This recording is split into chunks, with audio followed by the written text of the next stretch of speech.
Hi, my name is Karim Mehdi and I'm one of the administrators of the Tunisian Talents Facebook page. So this Facebook page that was founded by a person called Mary Miskeen.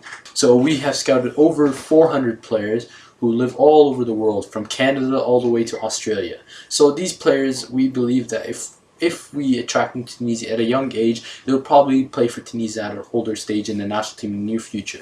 We'd not like a repeat of Khadira and Ben Yedder rejecting the national team, who could have been great additions to the national team. So the top 5 players in our history elected by you guys consider Tarek Diab, Zubair Veia, Shukr Louair, and Sadouk Sassi, the great goalkeeper Atuga, also known as, and Yusuf Msakni, also known as the Nibs. So these all players are really great in Tunisian history and caused Tunisian football to evolve and become way better than it should be presently. So, however, I would argue Shukri Louair could be replaced by Hatem Trabilsi, who was the right back of the Tunisian national team. Hatem Trabilsi was a right back for Ajax Amsterdam, and the Tunisian national team helped Tunisia qualify to the World Cup and win the African Cup of Nations. Hatem Trabilsi is arguably one of the best right backs in Africa's history. So these players are all good. Tarek Diab is really great, probably number 1. Helped Tunisia qualify 1978 World Cup and helped Tunisia win against Mexico and was one of the greatest players of all time. Zubair Veia is a really great player too. Sadouk Sassi, also known as Atuga, greatest goalkeeper Tunisia ever had, but I could argue Moaz Hassan will be in the future just as good as him, or maybe even better, because he's a young goalkeeper. Yusuf Msakni, of course, he's our best player. Everyone knows him. Helped Tunisia qualify to this World Cup, and unlucky for him, is not eligible to play due to his injury. He's probably could play for one of the top European teams. Tunisia is a national team known to not have superstars in it. However, we could argue that Naim Isliti is probably the most influential player on the team currently. He's really great at dribbling and could cause amazing passes, which could lead to offensive counterattacks, where Khazri could make a difference as well. Also, Khazri is a good player, he's a great finisher, and has good runs. Also, the midfield, Skhiri is really important.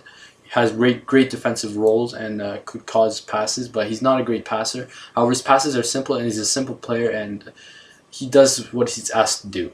So on left back, Ali Malul could cause a huge difference.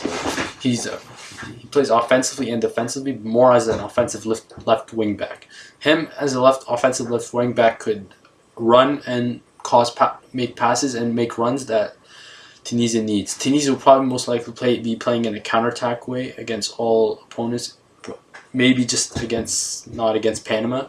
However, there are no superstars, and all these players in the Tunisian national team could all make a difference, but they all play great collectively as a team, and this is expected of them in the World Cup, as seen in the previous friendly games and the qualifying games that Tunisia has played in. So the 23 players called up by Nabil Maloul were fully reasonable, and all of them, you'd argue, all deserve a spot in the national team.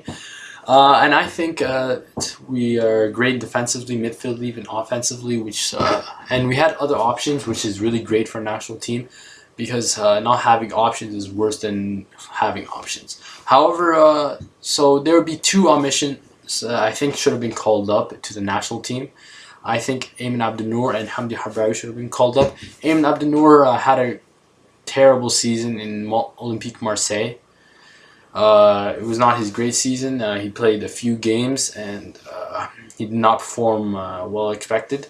But I think he should have at least been called up to play in the friendly games and to train with the national team, because he could have ultimately boosted his confidence. The coach could have boosted his confidence, and where he could be a better defender overall, and that could possibly help the national team, because our defenders do not have as much experience as Ayman Abdenour, except probably Ali Maloul, who's our current left back. Also, Hamdi Harbawi, his omission was shocking to the Tunisian media, even the Belgian media and the Tunisian public. He was the top scorer of the Belgian league. He's a great player and all that. He's a great finisher, and I think Tunisia could have called him up, especially we don't really have real strikers who could play in the striker position, who train as a striker and play as a striker. But to conclude an amazing session, We'd like to thank this channel for allowing us to talk about the Tunisian national team and our page.